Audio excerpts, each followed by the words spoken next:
Hello everyone, welcome back to my YouTube channel. In this video, we shall learn about the second order kinetics, so let's get started. For the reaction in which hydrogen gas is consumed in the presence of oxygen gas to produce water, the reaction is characterized by second order kinetics. Determine the time required for the concentration of hydrogen gas to decrease from 0.10 molar to 0.02 molar given that the reaction follows second order kinetics and the rate constant is 0.03 per mole per second. In this question, it is clearly stated that it follows the second order reaction.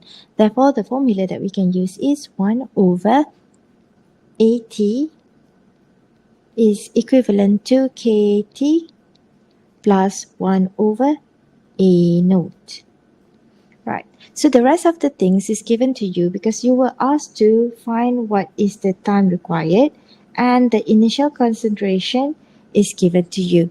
So therefore, the AT is equivalent to 0.02, and then it states here that given that the reaction follows the second order and the rate constant is equivalent to 0.03, so your K is 0.03 and you were asked to find what is T plus 1 over A naught, whereby your A naught is 0.10. Right. So what you have to do now is you just have to rearrange so that it's easier for you to find what is T. So 0.03 T is equivalent to 1 over 0.02 minus 1 over 0.10. So you just have to press your calculator. You should get your T is equivalent to 1.3333 times 10 to the power of 3 seconds. So this is the final answer for this question.